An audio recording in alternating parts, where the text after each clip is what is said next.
السلام علیکم dear listeners. جی جناب, کہیے کیا حال احوال ہے, کیسے ہیں آپ سب؟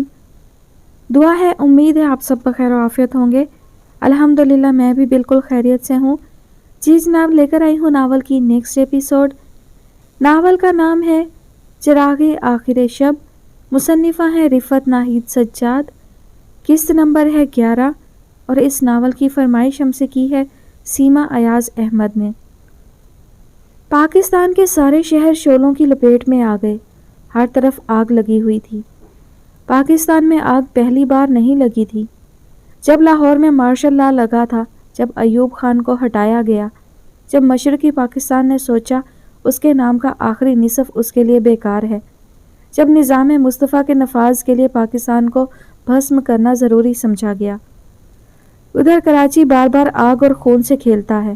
اتنی آگ بجھانے والے نہیں آئے جتنے لگانے والے آئے تھے. کوئی ڈائن ہے جو کلیجہ چباتی ہے. آزادی کے متوالے, غازی, جہاد, ٹارگٹ کلنگ, بم دھماکے, دہشت گرد. پاکستان کی تاریخی ڈکشنری ہر عہد میں تبدیل ہو جاتی ہے. جنرل ہسپتال کے سامنے مری روڈ آگ کی زد میں تھا. یہ وہ شہر ہے جہاں لیاقت علی کو گولی لگی, بھٹو کو پھانسی چڑھایا گیا اور ایک دھماکہ اب تیسرے کو نکل گیا تھا. بعض شہروں کے نصیب میں خون ناحق لکھے ہوتے ہیں. لوگ شدید اشتعال میں آ گئے. ان کے لیڈر کو مار دیا گیا تھا. یہ غم انہوں نے ATM کی مشین توڑ کر اس میں سے پیسہ نکال کر دور کیا, بیکری کے شیشے توڑ کر کیک پیسٹریاں کھائیں اور جاتے جاتے پل سے لے کر چاندنی چوک تک سب کو آگ میں نہلا گئے. اور یہ وہ خبر تھی جو آگ کی طرح نہیں پھیلی, آگ کو ساتھ لیے لیے پھیلی تھی. چینل ہنگاموں کی لائیو کوریج کر رہے تھے. فضا میں کہیں گہری سوگواری تھی. اچانک کالی جینز اور سیاہ شرٹ میں ملبوس پتلے سوکھے ڈھانچہ سے لڑکے نمودار ہوئے جو رات کی تاریکی میں پہچانے بھی نہیں جاتے تھے. ان کے ہاتھوں میں ڈنڈے تھے جو انہوں نے سر سے بلند کر رکھے تھے. وہ کسی گاڑی کے قریب ٹھہر کر ڈنڈا نیچے کرتے اور بڑی تندہی سے اس وقت تک ضربیں لگاتے جب تک شیشہ چھناکے سے چور نہ ہو جائے. ان کے چہروں پر نہ غم تھا نہ غصہ. وہ جیسے ڈیوٹی پر آئے تھے. کسی بھی گاڑی کی ونڈ سکرین چکنا چور کر کے ادھر ادھر نظر ڈالتے, کیا اور کوئی گاڑی آس پاس ثابت کھڑی ہے؟ پھر دشمن کی طرح اس پر کاری وار کر کے وہ اگلی گاڑی کی طرف لپکتے. ان کے پاس گویا کوئی ہدف تھا جس کو پورا کرنا تھا اور کہیں کوئی رپورٹ کرنا تھی. جن پر اصلی غم ٹوٹا تھا وہ دکھ سے نڈھال تھے. ان کے ساتھ کیا گزر گئی یہ تو سمجھنے میں بھی ان کو زمانے درکار تھے. وہ سب کے سب ٹی وی کے سامنے دم بخود بیٹھے تھے. کیا ہونے والا ہے, کیا ہوگا؟ بڑی تائی غیر معمولی آوازیں سن کر ننگے پاؤں بستر سے اتریں اور حواس باختہ سی بھاگی آئیں. رضا دیوار سے ٹیک لگائے یک ٹک ٹی وی کی طرف دیکھ رہا تھا. عبیر حمیرہ صورتحال کو سمجھ نہیں پا رہی تھی. سڑکیں بد امنی کا شکار تھیں اور اس بد امنی میں کہیں عثمان بھی غائب تھا. اس کی ڈھونڈیاں پڑی اور شور مچا. معلوم کرو کہاں ہے, ٹھیک تو ہے, فون کیوں نہیں اٹھاتا؟ ان سب لوگوں نے خود کو چور محسوس کیا. ملک میں حالات پھر بگڑ رہے تھے. سر عباس کی پیشانی پر موٹی سی رگ پھڑپھڑانے لگی تھی. انہوں نے حالات کو بار بار بگڑتے دیکھا تھا. وہ اپنے 2 بچوں کو بھی ساتھ ساتھ غیر محفوظ دیکھ رہے تھے. وہ جو باہر رہ گیا تھا اور وہ جو اندر آ گئی تھی, اور جب سے آئی تھی ایک بے ربط اور بے معنی جملے کے سوا اس نے کچھ نہیں بولا تھا. اور وہ جملہ کیوں بولا تھا اس کی وضاحت بھی اس نے کسی کو نہیں دی تھی. ہم بھی بڑے بھولے لوگ ہیں. دیواروں کے پیچھے بند دروازوں میں جب تک خود حفاظت میں رہیں, دشمن میں گھرے لوگوں کے خوف سے بے خبر ہوتے ہیں. سر عباس ریموٹ ہاتھ میں پکڑے ایک چینل سے دوسرے چینل سرفنگ کرتے دنیا گھوم آئے. امن کہیں نہیں تھا. ہر سکرین بھڑکتے شعلوں کی فوٹوگرافی سے بھری ہوئی تھی. اماں کو لگا یہ آگ ٹی وی سے نکل کر ان کے گھر تک آ گئی ہے. وہ جب سے آئی تھی سر جھکائے بیٹھی تھی. اس کی خاموش بیٹی کریم بی کی گود میں چلی گئی. اس ننھی جان کے چہرے پر بکھری وحشت بتاتی تھی کہ وہ جانتی ہے کہیں کچھ غلط ہے. کتنا غلط ہے اور کہاں کہاں غلط ہے یہ جاننے کی بھی اس کی عمر نہیں آئی تھی. پانی کا گلاس اس نے ایک سانس میں ختم کر لیا تھا. پتہ نہیں وہ کس چیز پر آئی تھی, رکشہ سے یا پیدل بھاگتی ہوئی. وہ اس بری طرح ہانپ کیوں رہی تھی؟ اماں نے بے بسی سے ایک طویل سانس کھینچا. اس کو یوں سر جھکانے کی تربیت تو نہیں دی گئی تھی. لیکن ہم ساری کی ساری قوم بس ظلم سہتے رہنے کی عادی ہو گئی ہے. کسی بے قرار روح کی طرح وہ اپنی کرسی سے اٹھی، لوگوں کو خبروں میں اور خود اس کو اپنے آپ میں مگن چھوڑ کر وہ لاؤنج سے باہر آ گئیں۔ گیلری سے نکل کر جالی والے پردے کی کھڑکی سے انہوں نے باہر برآمدے کی طرف جھانکا۔ ہر طرف سناٹا تھا۔ کس قدر لاپرواہ ہے یہ لڑکا! بڑی تکلیفوں سے انہوں نے اپنے ذہن کو ایک کم تکلیف کی طرف مبذول کر لیا۔ دروازہ کھول کر وہ موڑوں والے نصف قطر کی شکل کے برآمدے میں چلی آئیں۔ آپائی نے رضا کی طرف دیکھا۔ اس کی مرضی کیا ہے؟ ان کی نظریں اس میں صرف یہی کھوجتی تھیں، عثمان کی خیریت پتہ لگے، کوئی اس کی تلاش میں جائے۔ یہ تو وہ خود بھی چاہتی تھی، لیکن گھر کی پناہ سے نکل کر وہ ان جنونیوں کے ہتھے لگ جائے جو ہاتھ آئی ہر چیز کو برباد کر رہے تھے، اس کی اجازت وہ کبھی نہ دیتی۔ مگر وہ وہی کرے گا جو وہ چاہے گا اور ان کو بھی قائل کر ڈالے گا۔ رضا اٹھ کر ان کے پیچھے گیا، کہیں وہ باہر تو نہیں نکل رہی، لیکن وہ باہر نہیں نکلی تھی۔ بھر بھر آتی ہوا میں برآمدے میں کھڑی تاریکی میں وہ جیسے کچھ بھی نہیں دیکھ رہی تھی۔ پیچھے چچا عبدالعزیز کے کوارٹر سے آتی ایک دھیمے پاور کے بلب کی ناکافی روشنی گیٹ تک کے راستے میں ملگجی سی چمک پھیلا رہی تھی، ورنہ ہر سو مایوسی بھرا اندھیرا تھا۔ وہ جس کو دھماکے سے اڑا دیا گیا، کسی کی بیٹی تھی اور ان کی اپنی بیٹی کہتی ہے اس کو مار دیا جائے گا۔ تاریخ میں جو کچھ ہو رہا ہے وہ دنیا کے اہم لوگوں کو پسند نہیں آتا، پھر واقعات میں اپنی مرضی کا رد و بدل کرنے کے لیے ہم قانون قدرت اپنے ہاتھ میں لے لیتے ہیں۔ رضا خاموشی سے ان کے برابر آ کھڑا ہوا۔ وہ جانتی تھی کہ اس محفل سے ان کی کھوج میں اٹھ کر کوئی آیا تو رضا آئے گا۔ لائٹ آن کر دوں؟ اور منظوری لیے بغیر باہری برآمدے کے ماتھے پر بلو بیلز کی طرح جھکے لیمپ کا بٹن وہ دبا چکا تھا۔ ہر طرف کیسا عجیب سناٹا ہے۔ اماں نے پڑوسیوں کے گھروں میں جھومتے تن آور درختوں کی طرف دیکھا، کھمبوں کی روشنی میں درختوں کے ڈولتے سائے جیسے ان کے آنگن میں چڑیلیں رقص کرنے اتر آئی ہوں۔ اندر فون مسلسل ٹرا رہا تھا، لوگ لوگوں کی خیریت معلوم کر رہے تھے۔ سب ٹھیک ہے نا؟ ہاں سب ٹھیک ہے۔ حالانکہ کچھ بھی ٹھیک نہیں تھا، سب کا سب غلط تھا۔ مجھے اسی دن کا ڈر تھا، اماں نے بغیر کسی کو مخاطب کیے جیسے کاہی گھاس سے کہا تھا۔ ہاں مگر اس دن کو لانے میں اس نے بہت دیر لگا دی۔ رضا کی آواز بہت دھیمی تھی۔ وہ یہ کیوں کہتی ہے کہ وہ مجھے مار ڈالیں گے؟ اماں اور ایک سہم بھرا ارتعاش۔ وہ کہتی ہے تو اس میں کوئی سچائی ہی ہوگی۔ بہرکیف اب وہ گھر کی پناہ میں آ گئی ہے اور فی الحال ہم اس سے کوئی سوال نہیں کریں گے جب تک کہ وہ خود کچھ نہ بتا دے۔ میرا دل پریشان ہے۔ میرا دل کہتا ہے پریشانیاں ختم ہونے کو آئیں۔ اماں نے اس کی طرف دیکھا۔ کتنے بے شمار واقف لوگوں میں اگر کسی سے ان کے دل کو ڈھارس ہوتی تھی تو وہ یہی ایک لڑکا تھا۔ بچے ان سے فاصلوں پر تھے، اپنی اپنی دنیا میں مگن، بظاہر ایک دوسرے سے کوئی گلہ بھی نہیں تھا۔ شوہر تاریخ کا ایک ورگ دکھ سکھ میں شراکت کیا ہوتی ہے وہ اس کے قائل ہی نہیں تھے۔ وہ کبھی کسی ایسی محفل میں شریک نہیں ہوئے جہاں خاندان ایک یونٹ کی طرح بیٹھ کر ہنسی مذاق کرتا ہو، ایک دوسرے سے اپنا دکھ کہتا ہو۔ وہ درمیان میں آتے بھی ہیں تو لیے دیے انداز میں، نہ وہ کھلتے ہیں نہ ان کے ہوتے کوئی کھل سکتا ہے۔ وہ تو کھانے پر بھی بہت ہی کم آتے تھے۔ یہ قوموں کی تاریخ لکھنے والے گھر کے جغرافیہ سے کیسے بے خبر رہ سکتے ہیں؟ کتنی دفعہ ان کا جی چاہا وہ تنویر کا قصہ لے کر ان تک جائیں، اپنے اندیشوں اور واہموں کا اظہار کریں، لیکن وہ ہر دفعہ یا تو کچھ پڑھتے ہوئے پائے گئے یا ساتھ بیٹھے وجود سے قطعی بے خبر دنیا بھر کی خبروں میں گم ملے۔ ان کے دل میں کبھی کبھی شدت سے خواہش اٹھتی، کاش وہ کوئی چینل ہوتی، ان کو سنا تو جاتا، لیکن ان کی انا توجہ کی بھیک مانگنے سے جھجکتی تھی۔ زیادہ سے زیادہ کیا پڑے گا ان کے کشکول میں؟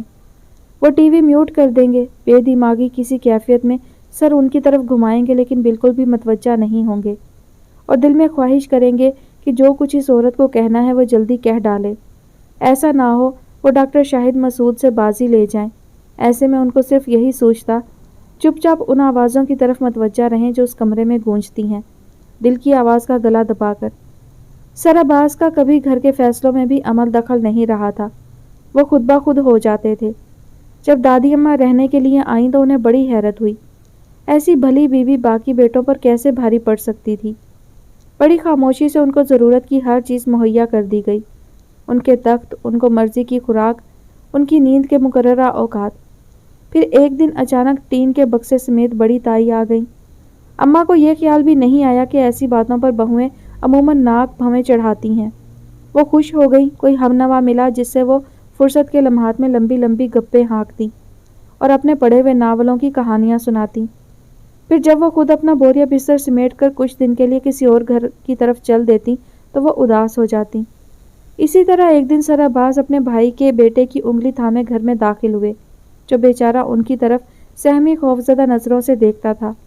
پھر وہ تصویریں جنہیں کوڑے کا ڈھیر سمجھ کر ردی اخباروں کے ساتھ باہر ڈال دیا گیا اور سر عباس وہاں سے اٹھا لائے تھے، سنہری فریم کروا کر نہایت عقیدت سے دیواروں پر چپکانے والی بھی وہی تھی۔ ہر قسم کے شکوے بھی انہوں نے ہی سنے۔ بڑی تائی یہاں خوش نہیں ہے، شہریار کو تو انہوں نے نوکر کی طرح گھر میں رکھا ہے، باہر کا سودا سلف لانے کے لیے، اور دادی بیچاری کی کیا حیثیت، انہوں نے تو مایوس ہو کر تخت کا سہارا پکڑ لیا ہے۔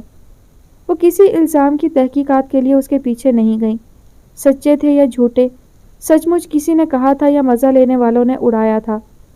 ان کے شوہر کی دلچسپی کوئی تھی تو اپنے خاندان کی آبیاری، انہیں گھر میں مکمل سکون چاہیے تھا جو انہیں مل رہا تھا۔ اتنے اعلیٰ استاد، اتنے اچھے باپ، اتنے صالح انسان، ایک دنیا ان سے محبت کرتی ہے، ان پر جان چھڑکتی ہے، لیکن کبھی کسی نے غور نہیں کیا ان کو اتنا اچھا انسان بنائے رکھنے میں کس کا عمل دخل تھا۔ ان کی مرضی کا کھانا، ایک علیحدہ کمرہ، پڑھائی لکھائی کے لیے پرسکون ماحول، گھر کے ہر جھمیلے جھنجھٹ سے آزاد، حسب خواہش سونا اور جاگنا، بچوں کی ذہنی آزادی اور اپنے اپنے معاملات میں ان کا اختیار، کون سا اندیکھا ہاتھ آخر ان سب کو نظم و ضبط میں رکھے ہوئے تھا؟ کیا اس اندیکھے ہاتھ کا دماغ بھی ہے اور دل بھی، یا اس کو صرف گھر کا حکمران بنا کر تنہا کر دیا گیا ہے؟ کوئی اس کا شکریہ ادا کرنے بھی نہیں آتا۔ اماں برآمدے میں پڑے موڑوں میں سے کسی ایک پر ٹک گئی تھی۔ وہ وہیں ستون سے ٹیک لگائے سیڑھیوں پر پاؤں پھیلائے دراز ہو گیا۔ باہر سناٹا تھا اور نیم اندھیرا، ایک مکمل ٹھہراؤ کسی کیفیت، جیسے دنیا میں کہیں کچھ نہیں ہو رہا۔ آسمان پر ستارے جھلملاتے ہیں، درخت ہلکی ہوا کے جھونکوں سے سرسراتے۔ یہ کیسا عجیب دیس ہے! کوئی باہر بیٹھا ٹی وی دیکھے تو اسے لگے پاکستان کی گلی گلی گولیاں چل رہی ہیں، چپے چپے پر آگ لگی ہے، روم جل رہا ہے، نیرو بیٹھا بانسری بجاتا ہے، اور عثمان بھی ان کالے کپڑوں میں ملبوس سوکھا لڑکا نہیں ہے جو ڈنڈا اٹھائے گاڑیوں کے شیشے توڑنے کی ڈیوٹی دیتا پھر رہا ہوگا۔ لیکن اس نے گھر اطلاع نہ دے کر غیر ذمہ داری کا مظاہرہ ضرور کیا۔ وہ یقیناً جہاں ہے اس آگ سے محفوظ ہے، لیکن پھر آخر کس آگ میں جل رہا ہے؟ اماں، ابیر نے سر باہر نکالا، اس کا چہرہ اطمینان سے تمتما رہا تھا۔ عثمان کا فون ہے، اس کے ہاتھ میں اماں کا موبائل تھا، کسی اور فون سے بات کر رہا ہے، اپنا فون کہیں گرا بیٹھا ہے۔ بعض اوقات ہم ایک دم خوش ہو جائیں تو خوشی پر ناراضی حاوی ہو جاتی ہے۔ اماں نے اسے بری طرح جھڑکا۔ کیا ہو رہا ہے شہر میں اور تم بے خبر بیٹھے ہو؟ اماں اماں، اس نے اچانک گرجتی برستی اماں کو ٹھنڈا کرنا چاہا۔ میں شہر میں نہیں تھا اور اتفاق سے مجھے خبر بھی نہیں ملی۔ لاہور پہنچا تو اطلاع ہوئی یہاں فسادات ہو رہے ہیں، راستے بند، گھر نہیں پہنچ سکتا، پیٹرول پمپ بند کر دیے گئے، دیکھا تو فون غائب، یاد پڑتا ہے کہ پتلون کی جیب میں ڈالا تھا پر نہیں ہے، جگہ جگہ دکانیں اور گاڑیاں جل رہی ہیں، ایسی لاقانونیت کبھی نہیں دیکھی۔ اماں نے گہرا سانس لیا۔ تم نے نہیں دیکھی بیٹا، ہم نے تو بار بار دیکھی ہے۔ پھر وہ رضا سے بات کرنے لگا۔ یوں ہی مجھے خیال آیا ڈوک کی نہر کی طرف چلتے ہیں۔ میں رائے ونڈ کی طرف نکل گیا۔ اچھا ہوا تم سب اکٹھے ہو، کوئی پریشانی والی بات تو نہیں؟ جمال کا حال بھی پوچھا؟ جمال کا حال کیا پوچھنا، جب لال مسجد والا واقعہ ہوا ہم نے پریشانی میں اس کی خیریت پوچھی، بولا مجھے کیا ہونا ہے، نہ میں لال مسجد کے اندر نہ باہر، اور مجھے ایسا کیوں لگ رہا ہے عثمان، میں تمہاری تلاشی لوں گا تو فون برآمد ہو جائے گا۔ رضا نے موبائل بند کرتے خود سے سوچا، سچ بول دیتا تو کیا حرج تھا، اور نہر کی طرف کیوں جا نکلا؟ کون جانے ہم نے بھی کون سا پورا سچ بولا۔ دونوں کی گفتگو میں تنویر کے آنے کا ذکر سرے سے غائب تھا۔ اس طرح ہمیں لگتا ہے حادثے کی شدت میں کمی آ جاتی ہے، ریت میں سر دے کر۔ کیا کہہ رہا تھا؟ اماں کو وہم ہوا کوئی بات تھی ضرور جو ان سے چھپائی گئی۔ کہتا تھا ایسے حالات زندگی میں نے کبھی نہیں دیکھے۔ اماں نے گہرا سانس لیا۔ تم نے نہیں دیکھے بیٹا، ہم نے تو بار بار دیکھے ہیں۔ انہوں نے رضا کو موبائل واپس پکڑاتے اسی بے اطمینانی سے چاروں طرف دیکھا۔ ایوب خان کیوں آیا تھا مجھے نہیں پتا، میں کبھی ہسٹری کی طالب علم نہیں رہی اور اتنی بڑی بھی نہیں تھی کہ سمجھ سکتی۔ ہاں، جب وہ گیا پاکستان میں ایک نیا راستہ کھول گیا۔ امن و امان کا یہ عالم تھا کہ ٹریفک پولیس والے بھی ڈیوٹی پر نہیں آتے تھے۔ دکانیں بازار سنسان ہو گئے۔ کوئی بیچارہ مارچ سے تنگ آ کر کھولتا بھی تو ڈنڈے مار مار کر دکان کا کچومر نکال دیا جاتا۔ ٹریفک سگنل بھی بس 2-4 ہی ہوتے تھے، ان بیچاروں کی بھی گردن مروڑ دی تھی۔ کوئی سڑک کوئی بازار ایسا نہیں تھا جہاں تباہ کاری کے اثرات نہ ہوں۔ اسکول اتنی مدت بند رہے کہ بچے پڑھنا بھول گئے۔ بندوق کے زور پر آنے والے عموماً بندوقوں کے زنگ کھا جانے کے بعد بھاگنے کی کرتے ہیں۔ وہ بلا وجہ اقتدار پر آ بیٹھا تھا، اپنے ساتھیوں کو دھوکہ دے کر، سیاستدانوں کو عمر بھر کے لیے سیاست سے محروم کر کے۔ یہ بھی عجیب بات ہے، جب اہل اقتدار مخالفین کے لیے عمر قید تجویز کرتے ہیں تو یہ بھی نہیں جانتے کہ ان کے اپنے اقتدار کی عمر کتنی ہے۔ پھر الیکشن کروایا، بی ڈی ممبرز بنے، جوڑ توڑ، ان سازشوں نے قائد اعظم کی بہن کو ہرا دیا۔ الیکشن کے اس سلسلے کے بعد گمان تھا کہ لوگ ایوب خان کو الٹ کر رکھ دیں گے، مگر پھر جنگ بھی ہو گئی۔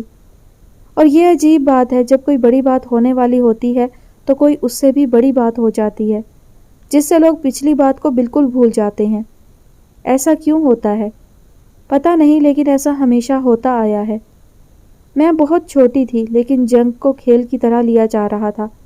ہم جنگ جیت گئے، لیکن ہماری تاریخ اتنی مرتبہ لکھی گئی اور اتنے ملکوں میں لکھی گئی کہ اصلی واقعات کہیں اس انبار میں دب کر رہ گئے۔ اب لوگ پوچھتے ہیں ہم جنگ جیتے تھے یا نہیں، لیکن اگر ہم جیت نہ رہے ہوتے تو کبھی جنگ بندی کی قرارداد پیش نہ ہوتی، اور نہ ہی سب بڑی طاقتیں مل کر یہ جنگ بند کرواتی۔ جنگ ہار کر دشمن نے اپنے امن پسند ہونے کا ڈھنڈورا پیٹا۔ اس وقت لوگ اس طرح نہیں سوچتے تھے، دشمن دشمن ہوتا ہے، وہ دوست نہیں ہوتا۔ جب وہ ہمارا دشمن ہے تو ہم خود بخود دشمن ہوئے۔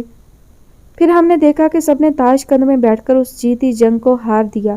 ہم اچھے جواری نہیں ہیں، جب میز کے گرد بیٹھتے ہیں تو ہار کر ہی اٹھتے ہیں۔ لوگ ایوب خان کے خلاف سڑکوں پر نکل آئے، بھٹو صاحب ہیرو تھے۔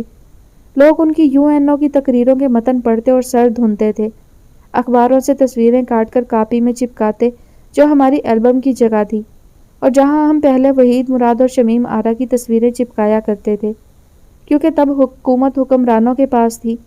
عوامی رائے نامی کوئی چڑیا بھی ایجاد نہیں ہوئی تھی۔ حد سے حد کبھی کسی واقعہ پر کوئی ہجوم اشتعال میں آ جاتا، صبح نکلتا تو شام تک گولیاں کھا کر ٹھنڈا ہو کر بیٹھ رہتا۔ ٹائیں ٹائیں فش۔ بھٹو صاحب نے ٹرین سے سفر کیا تو بڑے بھائی جو اس وقت کی یوتھ تھے اسٹیشن پر جمع ہو گئے۔ انہوں نے اس معاہدے کے خلاف استعفیٰ دیا تھا۔ یہ پہلی بات تھی جو عوام چاہتے تھے اور حکمرانوں نے کی۔ وہ جذباتی آدمی تھے۔ تم لوگ تو جذباتی ہونا کمزوری سمجھتے ہو، لیکن ہم سب جذباتی ہوتے تھے۔ وہ روئے اور انہوں نے جس رومال سے آنسو پونچھے وہ وہی نیلام ہو گیا۔ بھائی جان یہ بات سناتے رونے لگے اور میں بھی رونے لگی، وجہ نہیں معلوم۔ پھر ایوب خان نے اپنی 10 سالہ ترقی کا جشن منانے کا فیصلہ کیا۔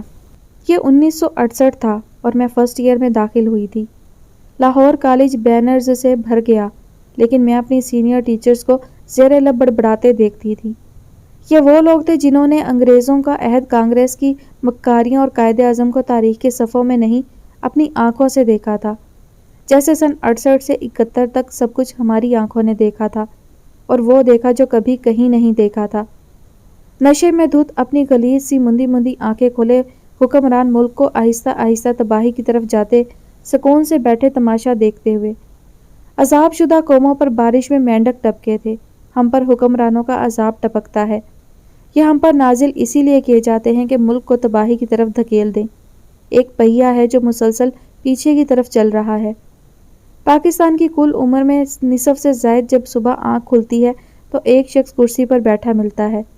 کیا جی کہ آج سے میں آپ کا حکمران ہوں، اور ہم سب یہ پوچھنے کے بجائے بھائی تم کون، کس نے تمہیں حکمران بنایا، ہم جلدی جلدی اس کے ہونے کو دلیلوں سے ثابت کرنے پر تل جاتے ہیں، حدیثیں کھنگالتے ہیں، قائد اعظم کا فرمان ڈھونڈتے ہیں یا اقبال کا کوئی شعر۔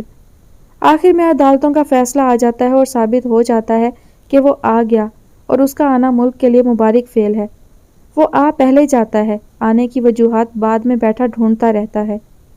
اب کون آئے گا؟ عبیر نے پوچھا۔ اس کا جواب تو تمہارے والد بہتر دے سکتے ہیں، یہ تو گھر بیٹھی ایک عورت کی سوچ ہے۔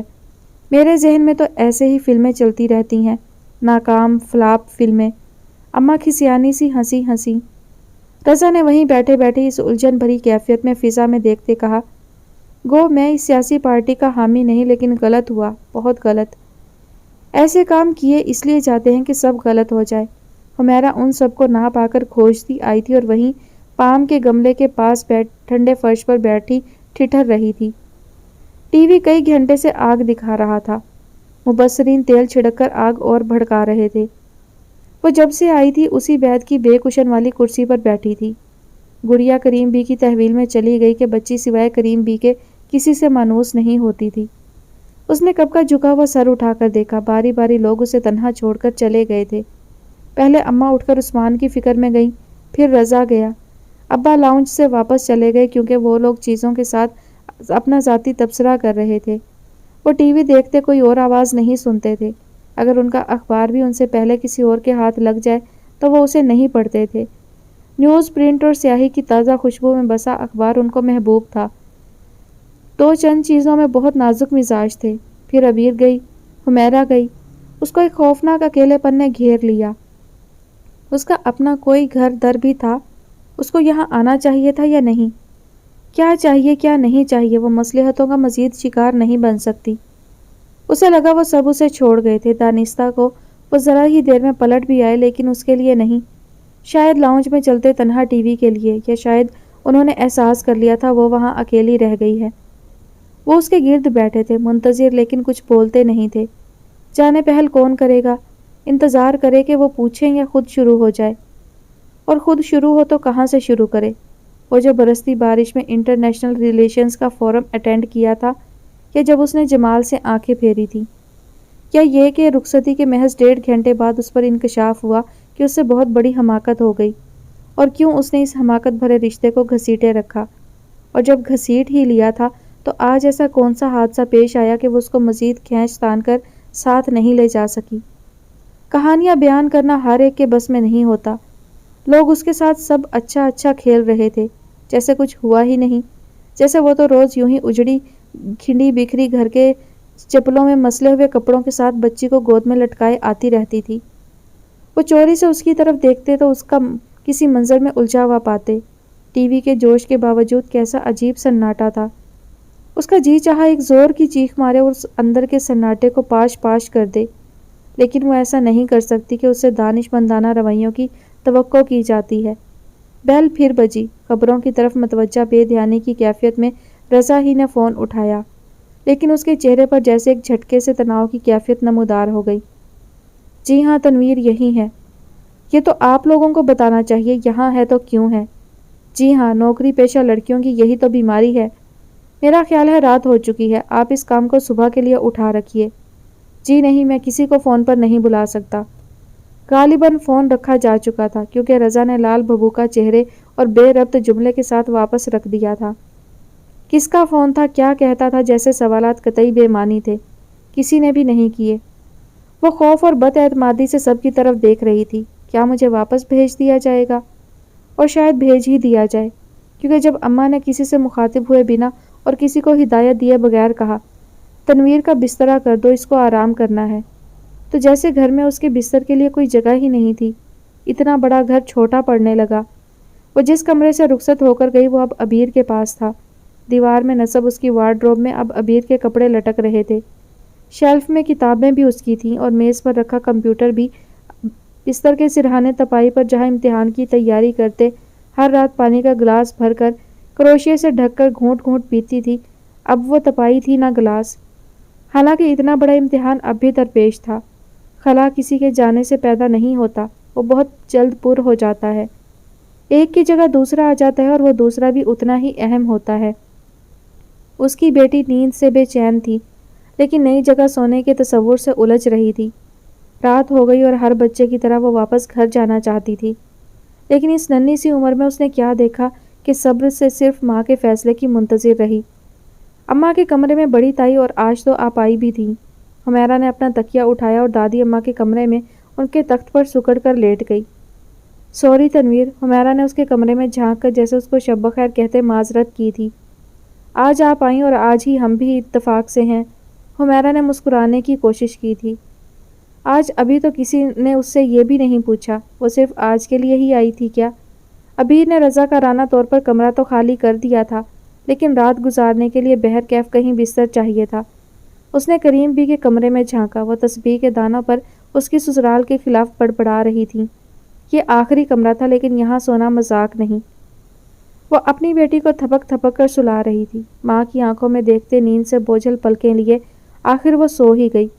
ابیر اس کے بستر پر نیا کمبل رکھنے اور کچھ چاہیے تو پوچھنے آئی تو اس نے دیکھا اس کے آنسو ٹپک کر گڑیا کے بالوں میں گر رہے تھے۔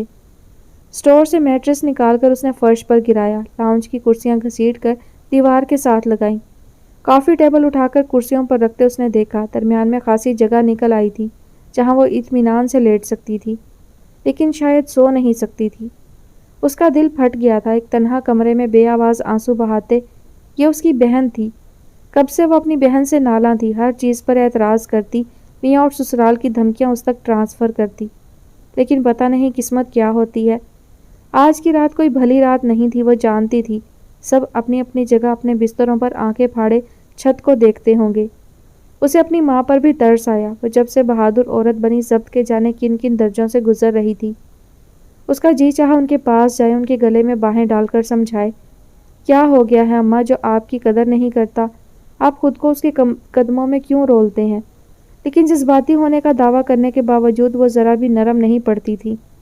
حد سے حد کیا ہوگا، وہ اس کو دیکھ کر اکتاہٹ سے کہیں گی، کیوں پھر رہی ہو؟ آدھی رات ہو گئی، سوتی کیوں نہیں؟ بریکٹ میں کہیں لکھا ہوگا مجھے رونے دو۔ سب کسی نہ کسی کونے میں کسی نہ کسی بریکٹ میں آنسو بہا رہے ہیں۔ کیا ہم ایک جگہ اکٹھے بیٹھ کے نہیں رو سکتے؟ جس کو رونا ہو ایک بار میں رو لے۔ نئی جگہ، نیا ماحول، نئے حالات۔ وہ پھر اٹھ بیٹھی۔ کتنی دیر اس نے کروٹیں لے کر سونے کی کوشش کی تھی، دیوار سے لگی کرسی کے ساتھ ٹیک لگا کر نیم دراز سی۔ نیند بہت دور تھی، لوڈ شیڈنگ کی وجہ سے اندھیرا گھپ، اور نہ بھی ہوتا تو اس کمرے کی بجلی آس پاس کے سب کمروں کو ڈسٹرب کرتی ہے۔ وہ کرسی سے ٹکی حالات حاضرہ پر غور کرنے لگی۔ اچانک عثمان غائب ہوا، تنویر برے حالوں پہنچی اور ملک بھی اس سے برے حال میں پہنچ گیا۔ اس ایک لمحے سے پہلے زندگی کتنی مختلف تھی۔ لمحوں میں ہم صدیوں سے گزر آتے ہیں۔ ایک ادھورا سا جملہ جیسے اندھیرے اور مایوسی میں اس کو روشن کر گیا۔ اس نے خود کو مضطرب سا محسوس کیا۔ یہ بے وقت اسے کیا خیال آیا تھا؟ گھبراہٹ میں گھٹنوں سے کمبل ہٹاتے اس کو اپنا سانس رکتا محسوس ہوا۔ عثمان! اس نے اندھیرے گھپ میں آواز کی سمت دیکھا، وہ دروازے کی چوکھٹ میں کھڑی تھی۔ عثمان نہیں آ سکے گا تنویر، ابیر نے کہا۔ راستے خراب ہیں، اماں نے منع کر دیا تھا۔ پتہ نہیں اس نے سنا یا نہیں، وہ جس طرح چوکھٹ میں کھڑی تھی اسی طرح اپنے وجود کو گھسیٹے زمین پر بیٹھ گئی۔ کیواڑ کی پشت سے ٹیک لگائے گھٹنے سمیٹے اس کا ہیولہ بھی جیسے دہشت زدہ نظر آتا تھا۔ وہ موبائل نہیں اٹھا رہا۔ اس نے بتایا تھا اس کا فون گم ہو گیا ہے، جس نمبر سے اس نے فون کیا وہ اماں کے موبائل میں ہے۔ بات کرو گی؟ کیا وقت ہوا ہے؟ 2:20۔ اس نے دیوار پر لگے کلاک پر چمکتی سوئیوں سے اندازہ لگایا۔ رہنے دو۔ وہ وقت اور زمانے سے ماورا ایک طویل وقفے کے بعد کسی فیصلے پر پہنچ پائی تھی۔ سردی ہے تنویر، کمبل میں آ جاؤ۔ کتنی دیر سے وہ اس طرح ساکت بیٹھی تھی کہ ابیر کو وحشت نے آ گھیرا۔ اندھیرا اور سناٹا کہ پھر اس نے کوئی جواب بھی نہیں دیا تھا۔ اچانک بجلی آ گئی، جیسے اس کو بجلی آنے کا پتہ بھی نہیں چلا۔ دور کسی کمرے سے آتی مدھم روشنی میں وہ دروازے میں چوکھٹ سے ٹکی ایسے ساکت بیٹھی تھی جیسے وہاں کوئی انسان نہ ہو، کسی کلاسک پینٹنگ کا ایک ٹکڑا رکھا ہو فریم میں جڑا ہوا۔ بجلی آ جانے سے بلیک اینڈ وائٹ فگر میں کچھ رنگ آ گئے تھے، لیکن ویسے ہی پھیکے، بے جان۔ ہر وقت ہر ایک سے بیٹھ کر باتیں کرنے والی تڑ تڑ بولتی دونوں طرف کی زبانیں جیسے گم ہو گئی تھیں، کہنے کو کچھ تھا ہی نہیں۔ دروازے کی چوکھٹ میں بیٹھی اور کرسی کے سہارے کمر ٹکائے نیم دراز وہ دونوں الگ الگ۔ تم ان دنوں کیا کر رہی ہو ابیر؟ نعیم بتا رہے تھے تمہارے دوست کچھ اچھے لوگ نہیں، کچھ تو ان میں سے جیل بھی ہو آئے ہیں۔ آخر سیدھے راستے اس کے لیے کیوں نہیں بنے؟ میرا دوپٹہ پہن کر کیوں گئی تھی؟ میرا جوتا کہاں پھینک دیا؟ سنبھال کر نہیں رکھ سکتی تو مت ہاتھ لگایا کرو میری چیزوں کو۔ لیکن اپنی عورت کو تو انہوں نے چراغ خانہ نہیں بنایا، صبح صبح اٹھ کر وہ بھی مزدوری پہ نکل جاتی ہے۔ ہاں، بدتمیزی تو شاید اس نے کی۔ اللہ تعالیٰ نے اپنی مخلوق میں گدھے بھی بنائے ہیں، گھوڑے بھی۔ وہ بے آہٹ اٹھی اور پلٹ کر اس کی طرف دیکھے بغیر واپس ہو گئی۔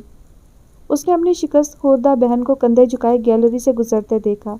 اس کی وحشت میں اضافہ ہو گیا۔ واقعی لمحوں میں ہم صدیوں سے گزر آتے ہیں۔ سر عباس نے اپنے کمرے کی کھڑکی سے باہر کی طرف جھانکا۔ باہر برآمدے کا فرش ابھی تازہ تازہ دھلا تھا۔ خشک فرش پر پانی گرنے کی سوندھی مہک ہوا میں اڑتی پھر رہی تھی۔ ابھی ایک نئی اور قیمتی گاڑی ان کی سڑک سے ایک جھونکے کی طرح اڑی اور گیٹ سے باہر نکل گئی۔ خشک میوہ جات کی 4 خانوں والی شیشے کی پلیٹ انچھوئی پڑی تھی۔ چند دن پہلے کچھ حادثے پیش آ گئے۔ کچھ حادثے ان پر ایسے بھی گزرے تھے کہ اب بہت سے حادثے ان کو خوفزدہ نہیں کرتے تھے۔ عین اس وقت جب وہ لیڈر کے مارے جانے کی اطلاع لے کر آئے تو ان کو اپنی بیٹی سر جھکائے مجرم سی بیٹھی ملی تھی۔ شاید وہ عمر بھر خود کو مجرم سمجھتی رہی۔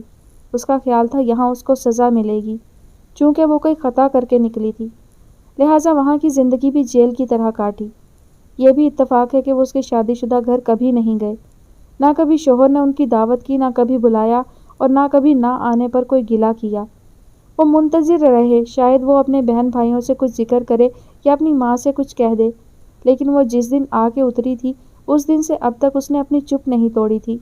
حتیٰ کہ اس کے ساس سسر ماں باپ سے ملاقات کرنے کے لیے بڑے آدمیوں کی طرح ٹیلی فون کر کے اور ملنے کے لیے وقت لے کر ایک شوفر سے چلانے والی گاڑی سے تنی ہوئی گردن کے ساتھ اترے تھے۔ سر عباس کی بے نیازانہ طبیعت نے بھی بھانپ لیا تھا۔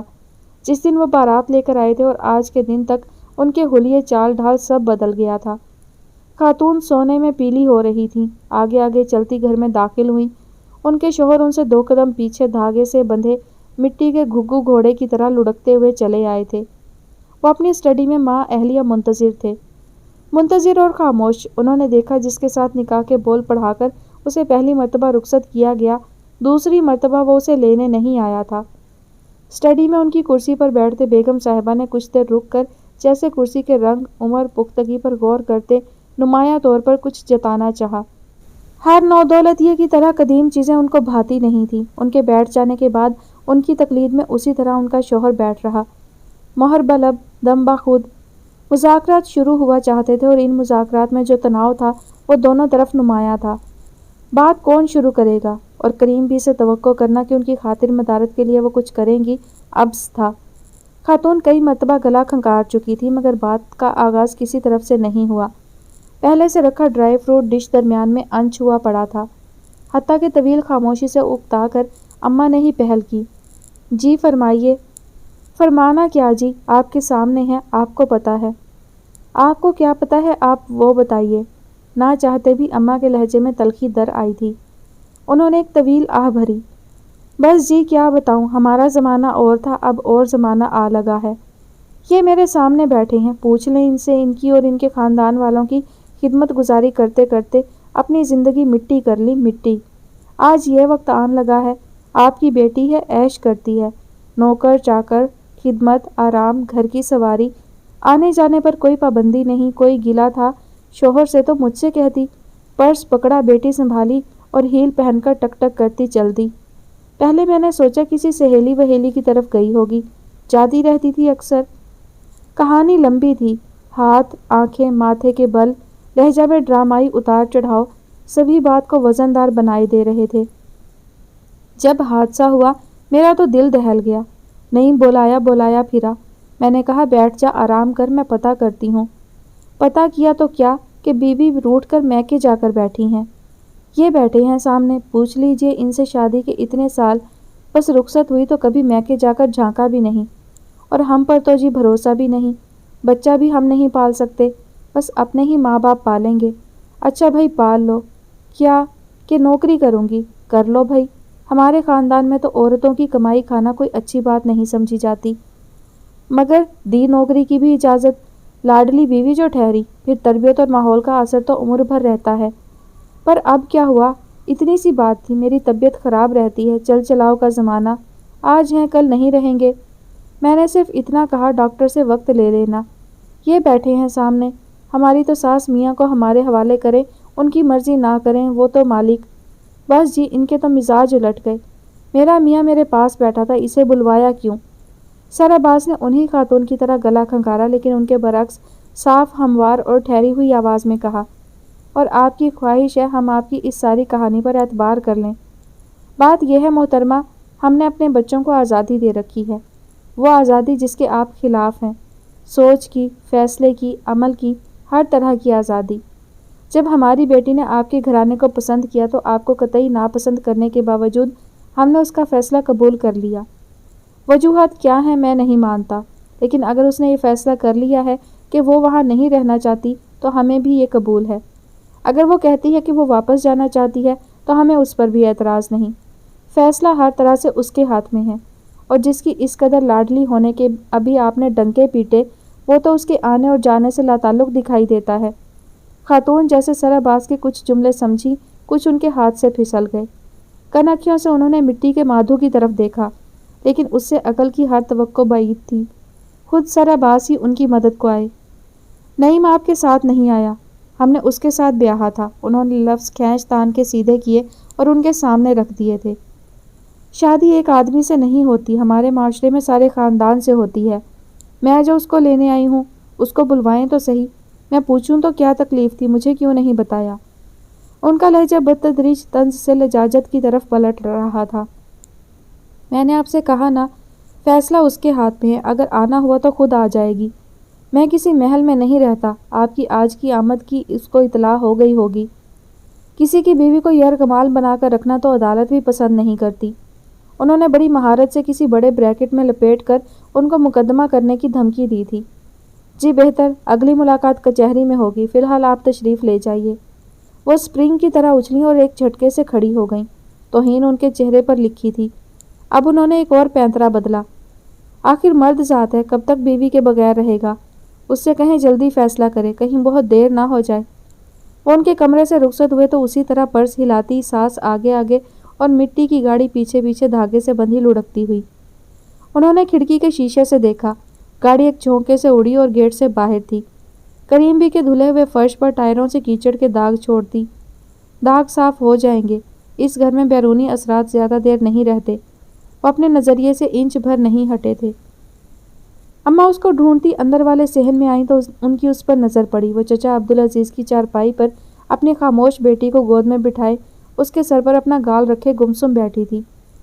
دو بندروں کے بت، برا مت بولو، برا مت سنو۔ جو گھر کے اندر آئے اور واپس چلے گئے وہ ان سے لا علم نہیں لگتی تھی۔ اب آزادی اظہار کا فیصلہ عباس صاحب نے خود ہی کر لیا۔ کیا معلوم اس کی رائے کیا تھی؟ کوئی اختلاف ہوا ہے ان کو اندازہ تھا۔ اس کی طبیعت میں اشتعال بھی زیادہ ہے، کسی معمولی اختلاف سے شاید وہ روٹھ کر آئی تھی۔ اس کا خوفزدہ پیلا چہرہ دیکھ کر انہیں لگا اختلاف اتنا معمولی نہیں تھا۔ آخر وہ کھلتی کیوں نہیں؟ کسی وقت اس کی آنکھوں سے جھانکتا پاگل پن بھی ان کو پریشان کر رہا تھا۔ ایک معمولی سا غلط فیصلہ اور اس کی اتنی بڑی سزا وہ تنہا جھیل رہی تھی، اس لیے کہ اس نے یہ فیصلہ تنہا کیا تھا۔ یہ فیصلہ ان سب کا بھی ہو سکتا تھا، نتائج تو بہرحال اسی کو بھگتنے تھے۔ وہ مجھے لینے آئی ہیں؟ اس نے سرگوشی سے پوچھا۔ بچی نے دہشت زدہ ہو کر ماں کی طرف دیکھا۔ وہ صرف یہی دیکھتی تھی، اس کی ماں کا چہرہ کیا کہتا ہے۔ اس عمر میں اس کی ماں مینا کی طرح چہکتی پھرتی تھی، اس وقت تک جب تک وہ پنجرے میں قید نہیں کر دی گئی۔ پتہ نہیں کون کون سی اقرار چھپانے کے لیے اس نے خود کو سب سے دور کر لیا تھا۔ اور جانے ناخوش لڑکیاں یہ کیا کرتی ہیں، میکے میں آتی ہیں تو بد مزاجی کا لبادہ اوڑھے، اتنا کہ پیار کرنے والے بھی ان سے اکتا جائیں، اور اس طرح سسرال کے پردے رکھ لیتی ہیں۔ لیکن جب سسرال والے الزام لگاتے ہیں تو خود اس کے گھر والے یقین کرنے والوں کے گروہ میں شامل ہوتے ہیں۔ ان کو اپنی بیٹی سے زیادہ اس کی بیٹی پر رحم آیا تھا۔ عبیر نے دور سے ماں، بیٹی اور اس کی بیٹی کو ملول دیکھا۔ تین مختلف نسلیں عورت ہونے کے دکھ میں غمزدہ تھیں۔ اس نے گڑیا کو اس کی گود سے اپنی گود میں منتقل کر لیا۔ میں بازار جا رہی ہوں، کچھ منگوانا تو نہیں؟ کوئی جواب موصول نہیں ہوا۔ ہر نسل پر سکتہ طاری تھا۔ چلو بازار چلتے ہیں، اس نے آخری نسل کی طرف امید سے دیکھا۔ اتنے بہت سے کھلونے لے کر آئیں گے، باربی کے کپڑے ریڈ کلر کے۔ پہلی مرتبہ اس کے معصوم مکھڑے پر ایک چمک بھری مسکراہٹ ابھری۔ پھر جناب ہم جائیں گے پارک، وہاں سلائیڈ لیں گے۔ وہ اس کو گود میں اٹھائے 2 قدم چلی ہی تھی کہ پیچھے سے تنویر نے دھیمی آواز میں کہا، نہیں، وہ اس کو چھین لے گا۔ اس لیے نہیں کہ اس کو اس سے محبت ہے، صرف اس لیے کہ وہ یہ کر سکتا ہے۔ انگریزی زبان میں کہے لفظوں کا ننھی جان کو ایک حرف بھی سمجھ میں نہیں آیا تھا، لیکن اس کی مسکراہٹ معدوم ہو گئی۔ اس کے لیے لفظ اور ان کے معنی اتنے اہم نہیں تھے۔ وہ ماں کے چہرے سے دنیا کی ہر زبان پڑھ سکتی تھی۔ اماں ٹھٹک گئیں۔ مجھے نہیں معلوم تنویر تمہارے ساتھ کیا ہوا، کبھی تم نے تفصیل سے بتایا بھی نہیں، لیکن میں تمہاری ماں ہوں، میں دیکھتی ہوں، میں جانتی ہوں تمہارا وہ فیصلہ بھی غلط نہیں تھا۔ میں نے تمہیں کبھی تمہارے اپنے فیصلوں پر بھی ہنستے مسکراتے نہیں دیکھا، لیکن خدا کے واسطے اپنی بیٹی کو تو مسکرانے دو۔ گڑیا مجھے پکڑو۔ اماں بیٹی چارپائی پر بیٹھی تھی کہ ابیر نے دوڑ لگا دی۔ پہلا چکر خالی گیا، لیکن دوسرے چکر میں گڑیا جھپٹ کر اٹھی اور خالہ کو پکڑنے کی کوشش میں کل کل ہنسنے لگی۔ وہ کتنی دفعہ ٹیلی فون کے پاس سے گزری، ابھی 4 سال پہلے وہ اسی بے قرار سے اسی ٹیلی فون کے گرد منڈلایا کرتی تھی، کھوجتی، ڈھونڈتی، موقع تلاش کرتی۔ ابا اپنی پڑھائی میں گم ہو، اماں کے ناول کا آخری چیپٹر ہو، دادی اماں کے وظیفے لمبے ہو جائیں، بڑی تائی کا غسل خانے سے عشق طویل ہو جائے، کریم بی کے چاول دم پر لگے ہوں، پھر وہ دھک دھک کرتے دل کے ساتھ نمبر ڈائل کرتی۔ اتنی کم مدت میں اتنا کچھ بدل جاتا ہے کہ واقعات تو یاد آ کر دل کو رنجش دیتے ہیں، لیکن وہ بے قراری یاد نہیں آتی۔ انسان بھی کیسے عجیب خسارے کے سودے کرتا ہے، پھر بیٹھا حیران ہوتا ہے۔ اس نے ریسیور اٹھایا اور خود سے کتنی دیر کی جنگ کے بعد اٹھایا، لیکن فوراً ہی رکھ دیا۔ وہ صبح سے اپنے خلاف اس جد و جہد میں مصروف تھی، نمبر ملائے اور ادھورے ہی چھوڑ دے۔ کبھی اسے مکمل کامیابی بھی نصیب ہوئی۔ ایک مرتبہ اس کے کان میں بیل بھی بجی، ایک دفعہ اس نے دوسری طرف سے ہیلو بھی سنی، لیکن پھر منقطع کر دیا۔ معلوم نہیں وہ کہاں کھڑی ہے، دوسری طرف سے اس کو سنا بھی جاتا ہے یا نہیں۔ جہاں اور بہت نقصان ہوئے وہاں اس کی اپنی ذات سے اعتماد جیسے بالکل اٹھ گیا۔ رات کا جانے کون سا پہر تھا جب اس نے ریسیور بھی اٹھایا، نمبر بھی ملائے اور اس کی آواز استقامت سے سنی۔ جمال، دوسری طرف سے بھاری پرسکون لیکن ٹھہرے ہوئے لہجے میں کہا گیا۔ اس کی آواز میں کوئی ہیجان نہیں تھا، کتنی دیر تک اس کی سمجھ میں نہیں آیا۔ وہ بولے گی تو کیا خود کو اس طرح کمپوزڈ رکھ سکے گی؟ یہ غنیمت ہوا کہ اس نے جمال سے دوسرے ہیلو تک کی بے صبری کا مظاہرہ نہیں کیا، جیسے اسے خود سے الجھتے رہنے کا وقت دے کر وہ اطمینان سے بیٹھا تھا۔ اس سے بات کرنا اس کے لیے کبھی آسان نہیں رہا تھا۔ رات بھر خود سے الجھتے مشق کرتے بھی لگتا اس کا آموختہ ابھی کچا ہے۔ آپ سے ایک بات کہنی ہے۔ حلق میں بھینچی اعتماد سے آری آواز، بے ربط سا جملہ، یہ بتائے بغیر کہ وہ بات کہنے والی تھی کون۔ غنیمت ہوا کہ اس نے اس کا لہجہ اس کے فکرے سے پہچان لیا، یہ جتائے بغیر کہ اس کے کانوں نے اس فون پر اس کا جو آخری جملہ سنا وہ اتفاق سے لفظ بلفظ یہی تھا۔ جی فرمائیے۔ پتہ نہیں اس میں احترام تھا یا اجنبیت، اس کا رہا سہا اعتماد دھڑ دھڑانے لگا۔ میں ان دنوں 80F میں ہوں۔ ہاں میرے علم میں ہے، اس نے اسی سکون سے کہا، لیکن مجھے جو کہنا ہے نہ میں فون پہ کہہ سکتی ہوں نہ گھر پر۔ تو یہ سننے کے لیے مجھے کہاں جانا ہوگا؟ پلیز، اس نے مری مری سی آواز میں کہا، بے حد ضروری ہے۔ وہ کچھ دیر چپ رہا۔ ہم جوش میں آگے سے آگے بھاگتے تو رہتے ہیں تنویر، لیکن پھر واپس بھی جانا ہوتا ہے، دونوں طرف کے سفر کی تیاری ہے۔ یہ سفر یک طرفہ ہے، واپسی کی نوبت نہیں آئے گی۔ وہ دیر تک چپ رہا۔ اچھی بات ہے، کب آؤں؟ جتنی جلدی ممکن ہو سکے، کل۔ پتہ نہیں اس نے یہی جگہ دوبارہ کیوں چنی۔ حال میں وہ داخل ہوئی تو لمحے بھر کو اس کے پاؤں زمین نے پکڑ لیے۔ وہ اسی کرسی پر بیٹھا تھا۔ اس کے چہرے پر جھلکتا ہلکا سا تناؤ بتاتا تھا کہ وہ اس کو یاد دلانا چاہتا ہے، اس میز اور اس کے گرد بچھی کرسیوں پر ایک اہم فیصلہ ہوا تھا۔ اگر ان میں سے کسی کی یادداشت کمزور ہو تو آج اس کی انگلیوں میں وہ ہلکا نہیں تھا جو اس کو باندھ کر رکھتا تھا۔ بولو، وہ ابھی بیٹھنے اور سمجھنے بھی نہ پائی تھی اور شاید وہ بہت جلدی میں تھا، اور پوچھنے کی نوبت آئی تو وہ نہیں جانتا تھا۔ اب وہ آئی تھی تو کیوں فاصلوں نے اتنا فرق تو دیا تھا۔ جو میں جانتی ہوں اگر وہ جان جائے تو مجھے قتل کر دے گا۔ کتنی دیر کے سناٹے کے بعد اس نے پوچھا، تم نے کیا دیکھا تھا؟ کاغذات، اس نے دھیمے لہجے میں کہا۔ تم نے پڑھے؟ سرسری، اتنا وقت نہیں تھا، لیکن کسی ٹریڈ مارک کے بارے میں آپ نے بتایا اور میرے ذہن میں بڑی تیزی سے کڑیاں مل گئیں۔ وہاں ایک زیور کی ڈبیا میں کچھ پڑا تھا، اس کو معلوم ہوا کہ تم نے دیکھا؟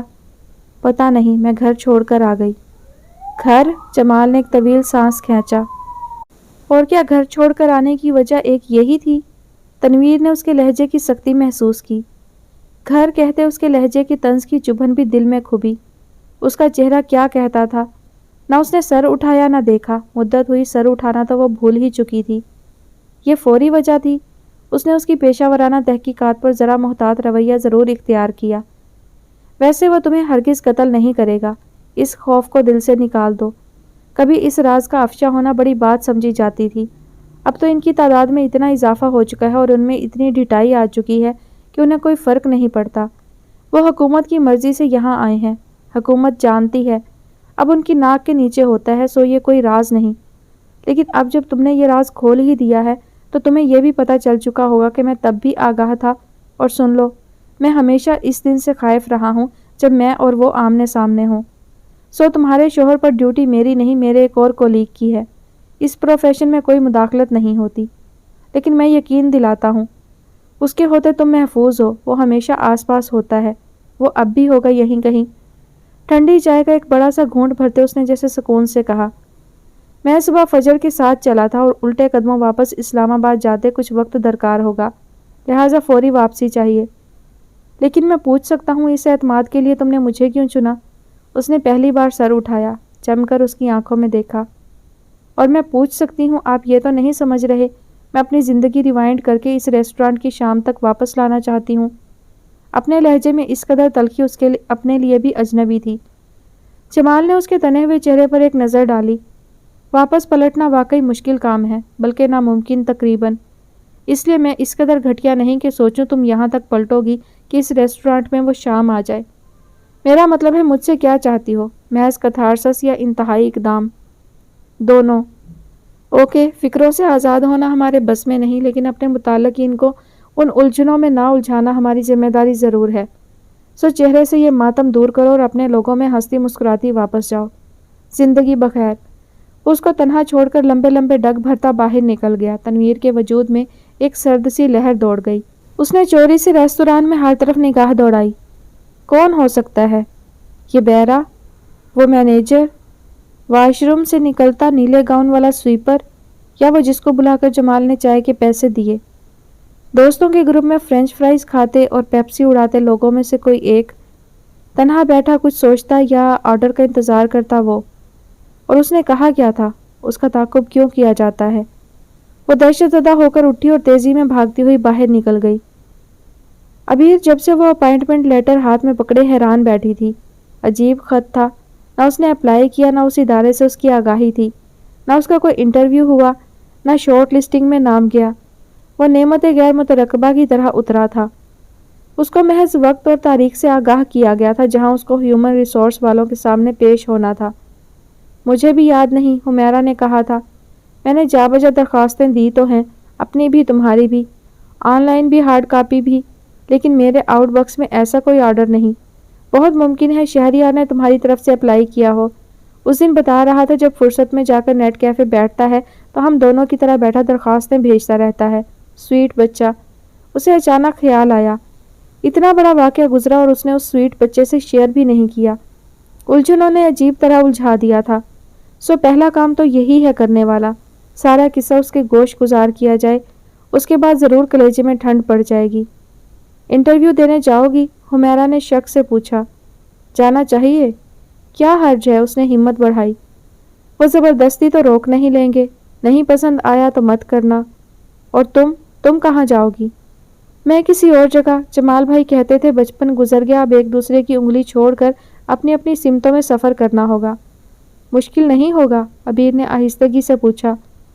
شروع میں تو ہوگا، پھر شاید عادی ہو جائے۔ حمیرہ کی آواز عبیر سے بھی دھیمی تھی۔ ہم اتنے میٹر آف فیکٹ قسم کے لوگ ہیں کیا؟ ہیں تو نہیں، پھر کیا ہوگا؟ معلوم نہیں۔